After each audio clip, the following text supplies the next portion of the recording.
പ്രവാസികൾക്കായി കേരള സർക്കാർ നടപ്പാക്കുന്ന നോർക്ക ആരോഗ്യ അപകട ഇൻഷുറൻസിൽ അംഗമാകാനുള്ള സമയപരിധി ഒക്ടോബർ 31-ന് അവസാനിക്കും. നോർക്ക റൂട്ട്സിന്റെ ഔദ്യോഗിക വെബ്സൈറ്റ് വഴിയോ അക്ഷയ കേന്ദ്രങ്ങൾ വഴിയോ പദ്ധതിയിൽ അംഗങ്ങളാകാം. ഇൻഷുറൻസ് പദ്ധതിയായതിനാൽ രജിസ്ട്രേഷൻ സമയപരിധി കഴിഞ്ഞാൽ പിന്നീട് 1 വർഷം കഴിഞ്ഞാലേ പുതിയ രജിസ്ട്രേഷൻ സ്വീകരിക്കുകയുള്ളൂ. പ്രവാസി കേരളീയർക്ക് 5 ലക്ഷം രൂപയുടെ ആരോഗ്യ ഇൻഷുറൻസും 10 ലക്ഷം രൂപയുടെ അപകട ഇൻഷുറൻസ് പരിരക്ഷയും ഒരുക്കുന്നതാണ് നോർക്ക റൂട്ട്സിന്റെ ഔദ്യോഗിക വെബ്സൈറ്റായ www.norcaroots.kerala.government.in സന്ദർശിച്ചോ നോർക്ക കെയർ മൊബൈൽ ആപ്പുകൾ മുഖേനയോ രജിസ്റ്റർ ചെയ്യാം.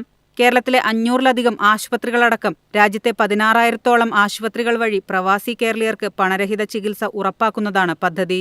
കേരളപ്പിറവി ദിനമായ നവംബർ 1 മുതൽ നോർക്ക കെയർ പരിരക്ഷ പ്രവാസി കേരളീയർക്ക് ലഭ്യമാകും. നോർക്ക പ്രവാസി തിരിച്ചറിയൽ card, student ID, NRK ID കാർഡുള്ള പ്രവാസികൾക്ക് നോർക്ക കെയറിൽ അംഗമാകാം. കഴിഞ്ഞ മാസം 22 മുതൽ ഈ മാസം 22 വരെയായിരുന്നു നോർക്ക കെയർ രജിസ്ട്രേഷനായി തീയതി നിശ്ചയിച്ചിരുന്നത്. എന്നാൽ പലർക്കും രജിസ്റ്റർ ചെയ്യാൻ കഴിയാത്തതിനെ തുടർന്ന് തീയതി ഈ മാസം 31-ലേക്ക് നീട്ടുകയായിരുന്നു.